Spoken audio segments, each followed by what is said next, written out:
Turkey-Syria offensive, fierce battle rages in Ras al-Ain. The key border town has been hit by heavy Turkish bombardment. U.S. forces are still present in parts of northern Syria, including Hassakeh province.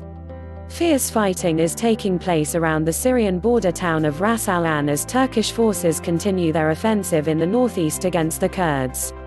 Turkey says it has taken the key town, but the Kurdish-led Syrian Democratic Forces (SDF) dispute this. Turkey has also denied targeting U.S. forces after the Pentagon said troops further west had come under fire. At least 30 civilians are reported killed and more than 200,000 displaced in 4 days of fighting. President Donald Trump's decision to withdraw U.S. troops from the area effectively triggered the Turkish incursion against the SDF, the main Western allies in the fight against the Islamic State (IS) group. News from BBC. All clips may not represent the story. Watch to become bilingual, as this video is specially made for English learners.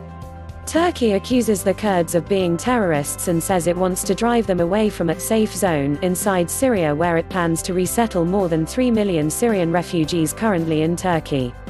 One major concern for the international community is the fate of thousands of suspected IS prisoners, including many foreign nationals, being guarded by Kurdish-led forces in the region. What's the latest on the ground? The Turkish military and allied Syrian rebels are engaged in heavy clashes with the SDF in Ras al-Ain.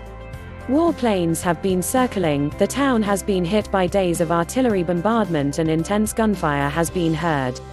Meanwhile, a spokesman for the Turkey-backed Syrian fighters told Reuters news agency they had seized a strategically important road between Tal Abyad and Ras al-Ain, and 18 villages had been captured during the advance. Kurdish media reports said Kurdish female politician Hevrin Khalif, Secretary-General of the Syrian Future Party, had been killed, although it was unclear how she had died.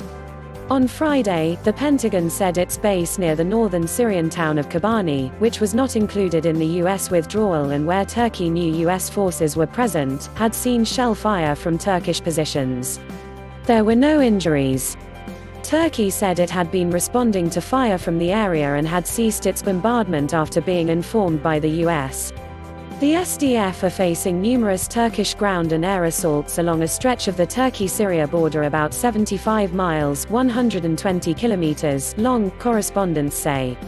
Some 74 SDF fighters had been killed, mostly in the area around the town of Tal Abyad, the UK-based Syrian Observatory for Human Rights (SOHR) said. Meanwhile, 49 fighters with Turkish-backed Syrian rebels have also been killed. Turkey's military says one of its soldiers has been killed and 3 others wounded. What is the situation for civilians? Most of the civilian deaths occurred in the Tal Abyad area, the SOHR said. Dozens have also been seriously injured.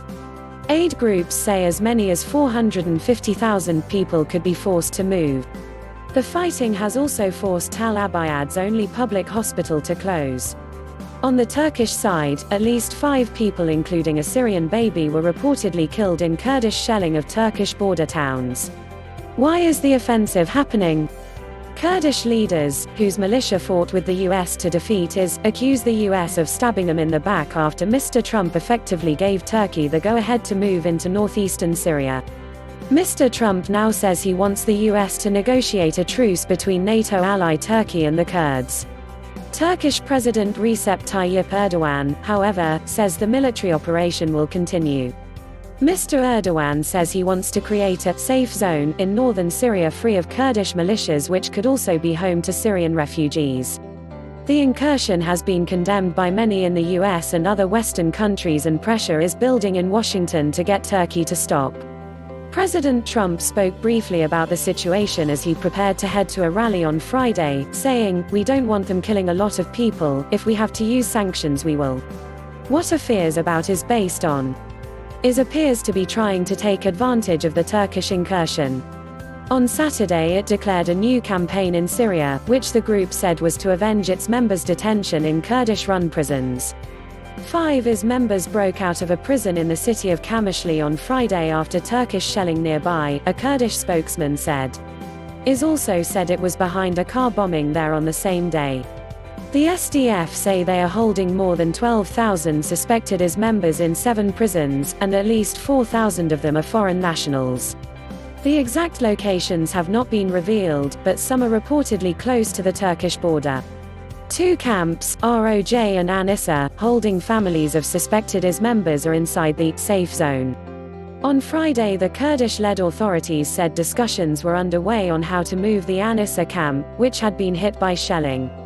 Turkey says it will take responsibility for the IS prisoners it found during its offensive. Please subscribe to my channel.